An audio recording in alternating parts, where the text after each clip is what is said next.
नमस्कार दोस्तों, मैं Shailendra Shukla, lecturer computer engineering, government Khetan polytechnic college Jaipur, GPC Jaipur YouTube channel पर आपका हार्दिक स्वागत करता हूं। तो दोस्तों, आज हम इस वीडियो लेक्चर में डिस्क डिफ्रैगमेंटर एवं डिस्क मैनेजमेंट यूटिलिटी के बारे में विस्तार से जानेंगे। डिफ्रैगमेंटेशन के बारे में जानने से पहले हमें फ्रैगमेंटेशन का ज्ञान होना आवश्यक है। Fragmentation is a process in which files are stored into pieces scattered around the disk. यानी कि फ्रैगमेंटेशन एक प्रोसेस है और इस प्रोसेस में डिस्क के ऊपर जो हमारी फाइल स्टोर होती है, उस फाइल को हम एक ही जगह कंप्लीटली स्टोर नहीं करके फाइल को अलग अलग पीसेज में डिवाइड करते हैं और अलग अलग पीसेज को अलग अलग जगह डिस्क पर स्टोर करते हैं। Fragmentation occurs naturally when we use a disk for creating, deleting and modifying the files। जब भी हम डिस्क के ऊपर फाइल को क्रिएट करते हैं या डिलीट करते हैं या मॉडिफाई करते हैं तो फ्रैगमेंटेशन स्वतः ही नेचुरली होता है। Operating system needs to store parts of a file in non contiguous clusters. Operating system जो फाइल को स्टोर करता है वह नॉन कंटिग्यूअस क्लस्टर्स में स्टोर करता है। This process is invisible to user. यानी कि फ्रैगमेंटेशन जो प्रोसेस है that is invisible to the user. It slowed down the speed of accessing the data from the drive because it took more time to collect data from fragments, as the data of a single file is spread over different chunks. The time need to collect data and get a single file open increases।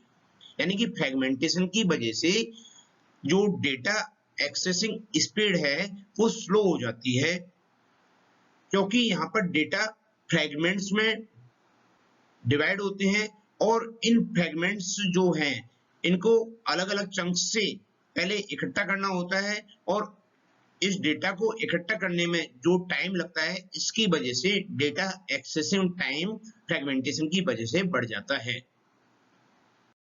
अब जो हमारी operating system में fragmentation process होती है, इसकी वजह से हमें डिस्क डिफ्रैगमेंटेशन की आवश्यकता पड़ती है और इस डिस्क डिफ्रैगमेंटेशन की आवश्यकता पड़ने के ये कारण है कि फ्रैगमेंटेशन की वजह से स्लो पीसी परफॉर्मेंस जो होती है पीसी की वह स्लो हो जाती है। इसके अलावा मेलवेयर इंट्रूजन वहां पे हो जाता है, इंटरनेट की स्पीड हमारी स्लो हो जाती है, हार्ड ड्राइव की इफिशियंसी कम हो जाती है, सिस्टम हमारा हैंग होने लग जाता है या क्रैश होने लग जाता है, या बैकअप टाइम इंक्रीज हो जाता है, या फिर बैकअप में फेलियर हो जाता है, या फिर डेटा एक्सेस टाइम इंक्रीज हो जाता है और हमारे एप्लीकेशन फ्रीज होना प्रारंभ कर देते हैं। तो ऐसे केसों में हमें डिस्क डिफ्रैगमेंटेशन की आवश्यकता पड़ती है।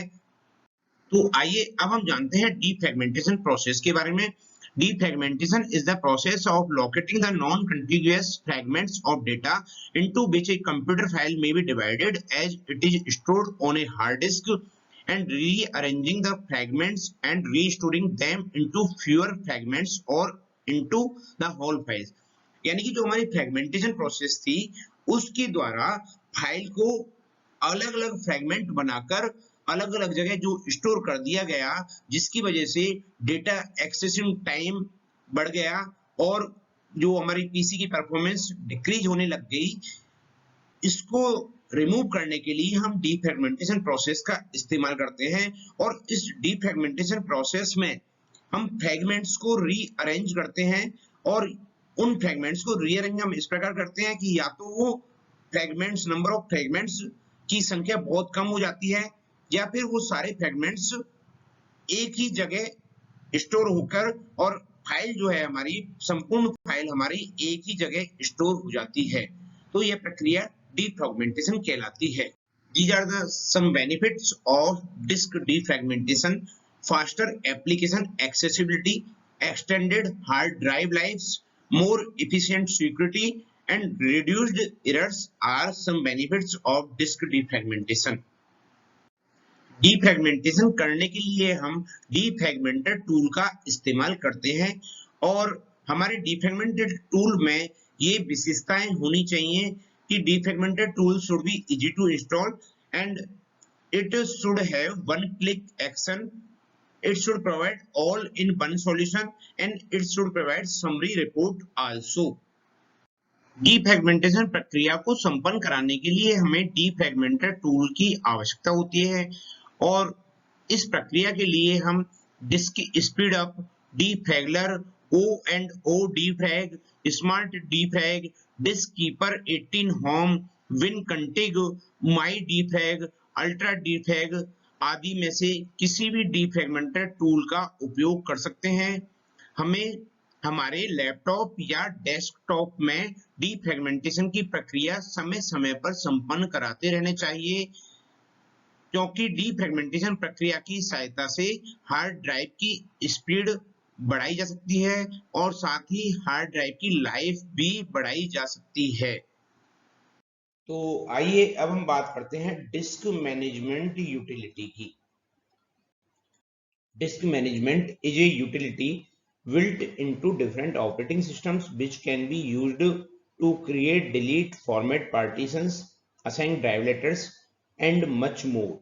यानी कि डिस्क मैनेजमेंट एक यूटिलिटी होती है जो कि विभिन्न ऑपरेटिंग सिस्टम के अंदर ही इनबिल्ट होती है।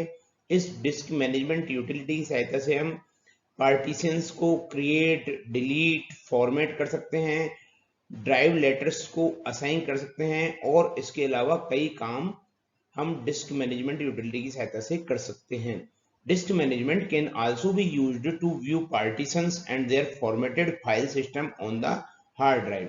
डिस्क मैनेजमेंट यूटिलिटी की सहायता से हम पार्टीशंस को देख भी सकते हैं और उनके जो फॉर्मेटेड फाइल सिस्टम है उसको भी हम डिस्क मैनेजमेंट यूटिलिटी की सहायता से देख सकते हैं। How to access disk management, यानी डिस्क मैनेजमेंट यूटिलिटी को एक्सेस करने के कौन कौन से तरीके हैं।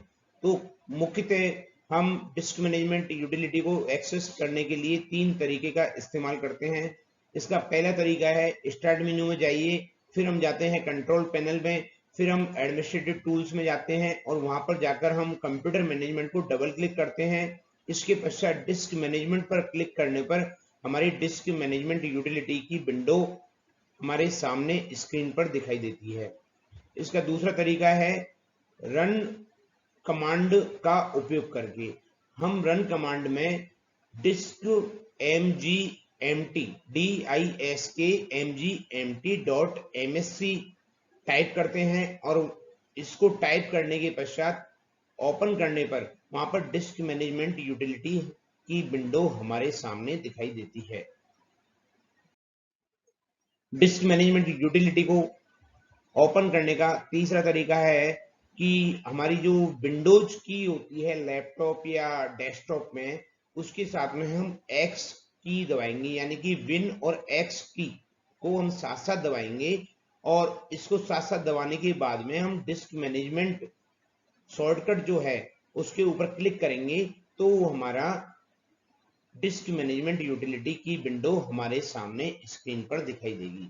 तो कुल मिलाकर हम तीनों तरीके में से किसी भी तरीके का इस्तेमाल विंडोज के अंदर डिस्क मैनेजमेंट यूटिलिटी को ओपन करने के लिए कर सकते हैं। डिस्क मैनेजमेंट यूटिलिटी की विंडो में मुख्यतः 2 सेक्शन होते हैं, बॉटम सेक्शन और top section. The bottom section of disk management contains a graphical representation of the physical drive installed in the computer, and the top section of disk management utility contains a list of all the partitions formatted or not that Windows recognized। आइए अब हम बात करते हैं कि disc management utility की सहायता से हम क्या क्या कार्य संपन्न करा सकते हैं।